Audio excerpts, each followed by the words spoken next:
2024 সালের ঐতিহাসিক জুলাই অগাস্ট ছাত্র জনতার আন্দোলনে ছিলেন গার্মেন্টস কর্মী নেত্রকোনার দুর্গাপুর উপজেলার গাঁওকান্দিয়া ইউনিয়নের শ্রীপুর গ্রামের মামুন মিয়া এবং তার সহযোদ্ধা রাজমিস্ত্রি একই জেলার কেন্দুয়া উপজেলার তোফাজ্জল হোসেন। পরিচয় হয়েছিল ভাল্লুকায়, একসঙ্গে লড়াইয়ে নেমেছিলেন। 4 অগাস্ট ময়মনসিংহ ঢাকা মহাসড়কের মাস্টারবাড়ি এলাকায় আওয়ামী লীগ বাহিনীর হামলায় নির্মমভাবে নিহত হন তোফাজ্জল। মামুন ছিলেন প্রত্যক্ষদর্শী এবং ভিডিও করেছিলেন সেই হত্যাকাণ্ড ঘটিয়ে চলে যাওয়া ব্যক্তিদের। এই ভিডিওটাই হয়ে ওঠে প্রমাণ, আর মামুন হন টার্গেট। 2025 সালের 10ই ফেব্রুয়ারি কাজ শেষে ফেরার পথে অপহরণ করা হয় মামুনকে। 2 দিন ধরে চলে অমানবিক নির্যাতন, তুলে ফেলা হয় পায়ের নখও। 12ই ফেব্রুয়ারি তাঁকে ফেলে রাখা হয় সিলেট মহাসড়কে। পরে উদ্ধার হয়ে ভর্তি হন হাসপাতালে। মামলা করলেও তার নাম আজও জুলাই যোদ্ধা তালিকায় নেই। সারা দেশে উৎপাত ছিল, তখন আন্দোলনে আমরা 5টা দিয়ে গিয়ে অংশগ্রহণ করি। ওই অংশগ্রহণের মধ্যে তোফাজ্জল ছিল আমার একজন সাথী সহযোদ্ধা। তখন আমরা মাস্টারবাড়ি রহিম মার্কেটের সামনে যখন যাই, তখন আওয়ামী লীগ সন্ত্রাসী বাহিনীরা এবং পুলিশ গুলি চালায়। আওয়ামী লীগ সন্ত্রাসী বাহিনীরা অনেক দিক থেকে আমাদের উপর আক্রমণ করে। আর সিলেট বাহাবুল উপজেলা বাগানবাড়ি নামক একটি রাস্তায় আমার হাত পা রশি দিয়ে বেঁধে আমাকে ফেলে আসে।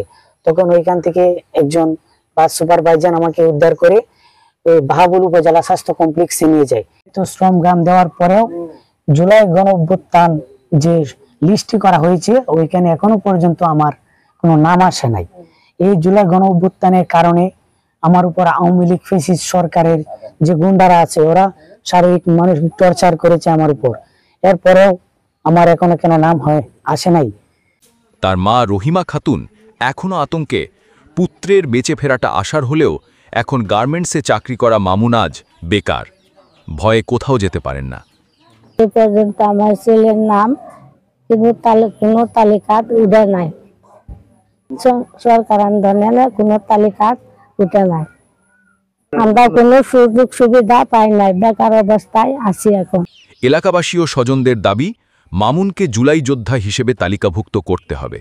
কিন্তু পাইছি, পায়া বাড়িতে আনার পরও আজও পর্যন্ত ওই ছাত্র আন্দোলনের মাঝে যে এত কিছু করছে, করার পরও তার নামটা আমরা এই পর্যন্ত তার তালিকাভুক্ত তো পাই নাই।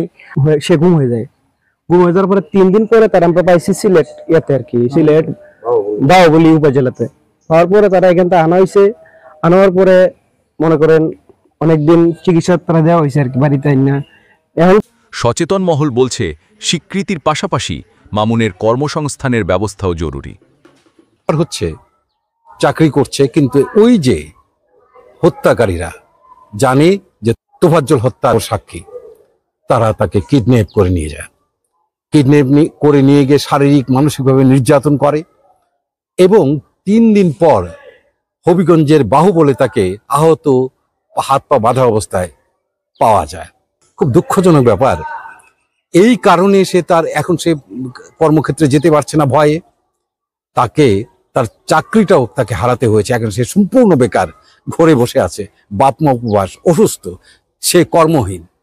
সে বৈষম্য বিরোধী আন্দোলনের একটা সার্টিফিকেট কিংবা তালিকায় তার নামটি পর্যন্ত আসেনি। আমি ধিক্কার জানাই এই ধরনের তালিকা যারা করেছেন, যারা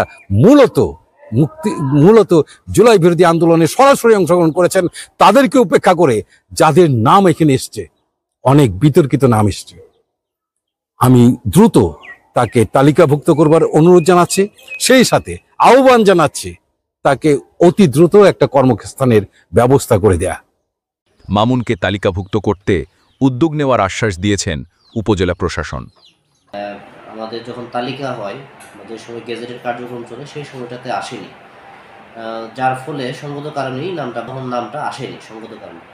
এখন যে বিষয়টা জানতে পারলাম, আমি অনুরোধ করব জনাব মামুন মিয়াকে, উনি যেন আমাদের কাছে আবেদন জমা দেন। ওনার প্রয়োজনীয় যে ডকুমেন্টস বা প্রমাণপত্র লাগে সেগুলো দিলে আমরা চেষ্টা করব তার নামটা আমরা ঊর্ধ্বতন বরাবর প্রেরণ করে প্রয়োজনীয় গেজেট এন্ট্রি এবং অন্যান্য যে কার্যক্রম আছে, যে সুবিধা সরকার থেকে দেওয়া হচ্ছে, সেটা যেন পাই, সেটা আমরা নিশ্চিত করার চেষ্টা করব।